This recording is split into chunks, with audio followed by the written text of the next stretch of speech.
Coming up on 5 Minute News. Multiple shootings in chaotic holiday weekend across the country. Drone photos show Russia had means to destroy Ukraine dam. And Ugandan border town buries 42 victims of rebel massacre. It's Monday, Juneteenth, 2023. I'm Anthony Davis.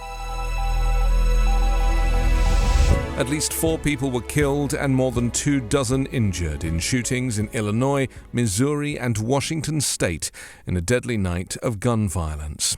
At least 1 person was killed with 22 more injured at a strip mall in Willowbrook, Illinois, a southwest suburb of Chicago. Authorities described the gathering as a peaceful celebration of Juneteenth that began on Saturday at 6 p.m. Preliminary witness and victim reports indicated there were at least 20 individuals shot. Eric Swanson, the deputy chief of the DuPage County Sheriff's Office, said early Sunday. At this time, 1 victim is deceased, he said.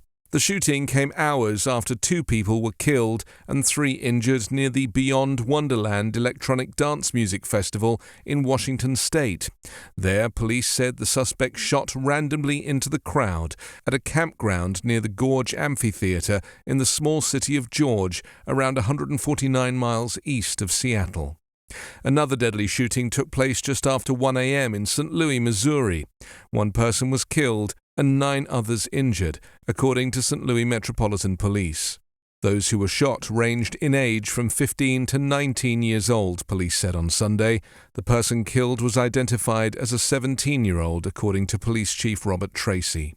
There have been 307 mass shootings in the U.S. in 2023, according to the Gun Violence Archive, a non-profit that tracks incidents and which defines a mass shooting as a single incident in which at least 4 people other than the shooter are shot. Mass shootings on this scale are not present in any other country outside of the U.S. The shootings come as the U.S. marks the day in 1865 that enslaved people in Galveston, Texas, found out they had been freed after the end of the Civil War, and 2 years after President Abraham Lincoln's Emancipation Proclamation. Russia had the means, motive and opportunity to bring down a Ukrainian dam that collapsed earlier this month while under Russian control, according to exclusive drone photos and information obtained by the Associated Press. Images taken from above the Kakhovka Dam appear to show an explosive-laden car atop the structure, and 2 officials said Russian troops were stationed in a crucial area inside the dam where the Ukrainians say the explosion that destroyed it was centered. The dam's destruction led to deadly flooding, endangered crops in the world's breadbasket, threatening drinking water supplies for thousands, and unleashed an environmental catastrophe.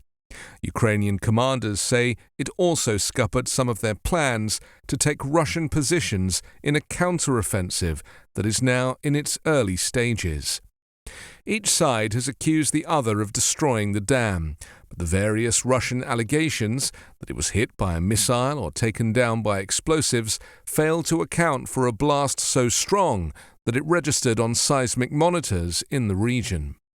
Russia has benefited from the timing of the massive flooding that followed the explosion, though areas it occupies also experienced a deluge, and the consequences may have been more extensive than expected. In the region around the dam, the Dnieper River forms the front line between Russian and Ukrainian forces, with Russian ones in control of the dam itself. A bereaved Ugandan border town on Sunday began burying the victims of a brutal attack on a school by suspected extremist rebels that left 42 people dead, most of them students, as security forces stepped up patrols along the frontier with volatile eastern Congo. 1 of 8 people wounded in Friday night's attack, in which 38 students were killed, died overnight. In addition to the 38 students, the victims include a school guard and 3 civilians. At least 2 of them, members of the same family, were buried yesterday. Some students were burned beyond recognition. Others were shot or hacked to death after militants armed with guns and machetes attacked Lubiriha Secondary School, co-ed and privately owned, which is located just over a mile from the Congo border. Ugandan authorities believe at least 6 students were abducted, taken as porters back inside Congo. UN Secretary-General Antonio Guterres condemned the attack in a statement, urging the importance of collective efforts, including through enhanced regional partnerships, to tackle cross-border insecurity between Congo and Uganda and restore durable peace in the area. The attack is blamed on the Allied Democratic Forces, or ADF, which rarely claims responsibility for attacks. It has established ties with the Islamic State group. 5 Minute News is an Evergreen podcast covering politics, inequality, health and climate, delivering independent, unbiased and essential world news daily.